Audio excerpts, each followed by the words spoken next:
Ya, bertemu lagi bersama saya Hendara di channel saya Hendara Komik. Kali ini kita akan membahas tentang Poco X3, tapi bukan tentang kehebatan Poco X3 ya. Melainkan kayaknya kita memasuki era-era terakhir dari Poco X3. Kok bisa terakhir? Karena kayaknya bulan depan itu bakal keluar HP-HP yang melampaui dari Poco X3 dan tentunya tidak goib ya. Mungkin, aku berharap sih. Soalnya kandidat pertama yang akan menggantikan posisi dari Poco X3 itu kan rumornya Redmi Note 10 ya, yang katanya bulan depan itu bakal keluar. Beneran nggak nih Redmi Note 10? Nah, terus berita yang lain lagi itu adalah Poco X3 Pro. Nah, kenapa tiba-tiba ada Poco X3 Pro? Nah, ini aku juga masih belum ngerti, padahal Poco X3 ini masih baik-baik aja, masih oke, dan tiba-tiba keluar versi Pro-nya. Kalau aku mencari beritanya di internet sih, Poco X3 Pro ini, dia tuh baru aja dapat sertifikasi US Federal Communication Commission, FCC. Dan tapi sayangnya ya, untuk yang Poco X3 Pro ini rumornya masih 4G aja. Padahal Pro tapi masih 4G, tapi nggak masalah sih. Soalnya Poco itu lebih kenceng ke game daripada ke konektivitas kayaknya. Terus Poco X3 ini, berita lainnya tuh dia ditenagai oleh Snapdragon 855. Wow, Snapdragon seri 8 kan kita tahu kalau seri 8 ini kayak versi flagshipnya Snapdragon gitu. Biasanya HP-HP yang flagship itu pakainya seri 8, salah satunya Mi 10T Pro yang aku buat ngerekam ini. Kalau kita ngomongin 855 itu jadi inget sama Black Shark 2 dan Asus ROG 2 kayaknya. Jadi itu adalah HP-HP yang keluar dengan Snapdragon 855 di tahun 2019 kuartal keempat kayaknya. Jadi mungkin bisa dibilang HP 1,5 tahun yang lalu. Nah, Poco X3 Pro ini dia tuh bakal dilengkapi dengan kamera yang resolusinya tuh utamanya 48 megapiksel. Kalau kita bilang Pro tadi dari Poco X3 yang Pro-nya dapat Snapdragon 855, oke lah. Terus kameranya menurun dari 64 ke 48. Wah, untuk saya seorang kamera person kecewa sih pasti tentunya, kecewa. Karena 48 sama 64 pasti tentunya akan bagus 64. Terus Poco X3 yang Pro ini juga enggak ada berita yang lain lagi sih, cuma itu aja, dia nongol dengan Snapdragon 855. Udah itu aja beritanya. Sangat tipis sekali ya. Beneran nggak sih ini? Buat teman-teman yang tahu bisa komen aja di bawah. Nah, kalau aku baca berita sekilas tentang beberapa rumor dari Poco X3 Pro, kayaknya keunggulannya masih berada di ujung tombaknya tuh Snapdragon 855. Jadi kalau kalian lihat reviewnya beberapa tahun yang lalu, 2 tahun yang lalu kan baru pertama keluar itu 855. Terus setengah bulan kemudian jadi handphone ke Asus ROG, Black Shark 2, dan Mi 9, Mi 9. Itu dia tuh Antutunya itu 360.000 waktu itu. Nah, cuma waktu aku baca komen-komen kok ada orang yang nyoba bisa sampai 400 ribuan ya. Nah, misalkan nih si Snapdragon 855 kita asumsikan dengan Antutu tahun lalu ya, 360 ribuan dengan versi Antutu yang lama tentunya. Kayaknya ini lumayan sih, lumayan disebut peningkatan. Nah, jadi dengan Antutu 360 ribuan sampai 400 ribu, banyak hal yang bisa dilakukan lebih smooth tentunya, karena dari Poco X3 yang Antutunya cuma 270-280 ribu itu bisa naik sampai 360-an, itu bagus sih. Dan tentunya Antutu itu adalah Antutu batas minimal untuk main Genshin Impact. Nah, buat kalian yang merasa kurang main Genshin Impact di Poco X3, tentu Poco X3 Pro ini akan lebih membuat kita nyaman ya. Nah, nggak tahu nih fitur-fitur gamenya apakah bakal dimasukin semua di X3 Pro ini.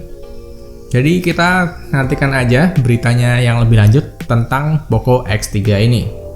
Kalau bicarain kira-kira harganya, Namanya Poco X3 Pro. Nggak mungkin dia bakal lebih murah daripada Poco X3. Apa jangan-jangan harganya 4 jutaan ya? Terus untuk yang varian terendah mungkin harganya sama kayak Poco X3 varian tertinggi. Ya, itu nanti aja lah kita pikir. Terus ini adalah masa-masa terakhir dari Poco X3 karena menurutku bentar lagi kan keluar Redmi Note 10 ya.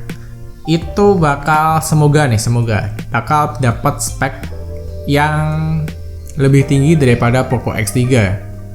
Jadi kalau kita menduga Redmi Note 10 ini akan sama kayak versi China-nya, berarti Redmi Note 10 Pro itu dia akan pakai Snapdragon 750 yang udah mendukung 5G. Dan kameranya yang sangat saya nanti-nanti itu 108 megapiksel, sama kayak Mi 10T Pro yang aku pakai ini.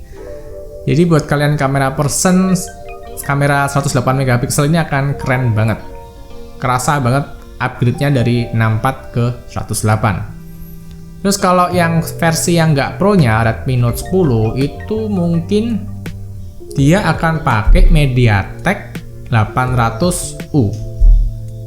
Yang antutunya itu kalau lihat channel-channel lain tuh 300 ribuan, walaupun diklaim bisa sampai 340 ribuan. Nah, daripada kalian upgrade dari Poco X3 ini ke Redmi Note 10 yang enggak Pro, yang cuma kerasa di 5G aja, tapi kameranya menurun ke 48, mending tetap stay aja sih. Jadi menurutku yang akan mengkill dari Poco X3 ini adalah Redmi Note 10 Pro yang udah 750G dan 108 megapiksel. Dan untuk seri Pro-nya juga dilengkapi dengan 120 refresh rate double stereo speaker, mounted side fingerprint ya. Jadi fingerprintnya ada di samping. Tapi sih kalau kita lihat yang versi China-nya aja lebih mahal harganya. Dan Poco X3 ini masih kerasa jauh lebih murah. Jadi kayaknya aku nggak yakin deh Poco X3 ini akan memasuki akhir hayat deh. Soalnya dari harga dan spek yang diberikan ini masih yang terbaik. Masih yang terbaik, kecuali kalau kalian pecinta HP yang ringan, layar AMOLED, ini bukan HP untuk kalian. Tapi buat kalian suka performance, Poco X3 ini yang terbaik di harga segini. Walaupun aku masih komplain ya masalah sinyal, untuk main itu sinyalnya naik turun. Tapi kalau untuk memainkan media sosial yang lain, nonton film, download, aman. Jadi kalau kalian mau main kompetitif pakai Poco X3 ini, aku saranin pakai WiFi di rumah. Atau kalian punya handphone lama kalian yang sinyalnya lebih bagus, jangan dibuang, dipakai aja dan dibuat tethering. Nah ini kayak Redmi Note 5 aku ini. Ini HP jadul tahun 2018 aku belinya, dan sampai sekarang masih aku pakai buat tethering kalau lagi main di Poco X3. Biar sinyalnya hijau terus buat Mobile Legends, soalnya aku mainnya cuma Mobile Legends seringnya. Nah kalau kartunya aku pindah ke Poco X3 ini kayak hijau kuning gitu. Dan ini terjadi di semua seri Xiaomi setelah Redmi Note 8 dan semuanya. Jadi aku tes di Mi 10T Pro, aku tes di Poco X3, aku tes di Poco M3 dan kayak gitu semua. Aku sempat ngobrol-ngobrol sama temenku, katanya itu emang semenjak masuk ke Redmi Note 8, katanya itu ada kayak sertifikasi tentang radiasi dari antena, dari sinyal smartphone kita. Jadi kayak apa ya singkatnya ya? Jadi kayak diturunin demi keamanan gitu. Sertifikasi apa aku nggak ngerti juga sih. Kemarin ngobrol-ngobrol kecil kayak gitu. Dan mungkin ada benernya juga sih kalau ngomongin gitu. Soalnya kalau aku main di Redmi Note 5 ini aman banget. Aku tethering kan juga aman banget sinyalnya. Tapi kalau aku pakai kartu di dalam smartphone yang Xiaomi sekarang itu sinyalnya kurang mantap. Tapi tetap aja ya, Poco X3 ini HP yang keren sih untuk aku. Jadi aku paling sering malah pakai Poco X3 buat game. Soalnya enak, touch samplingnya ini kerasa banget, kenceng kalau mau mencet-mencet. Layarnya itu sudah 120 Hz, walaupun waktu kita main game itu kebanyakan nggak mendukung ya, mentoknya di 60 fps aja. Tapi buat scrolling 120 fps ya oke lah. Walaupun sebetulnya nggak urgent amat sih refresh rate layar yang tinggi menurutku. Tapi kalau dikasih cuma-cuma ya no complaint. Dan sampai sekarang pun masih banyak orang yang kepingin beli Poco X3 dan masih banyak orang yang nemu harga Poco X3 ini dengan harga yang tidak masuk akal. Nah, jadi apakah bulan depan ketika ada berita tentang Redmi Note 10 dan Poco X3 Pro akan menjadi akhir daripada Poco X3 ini?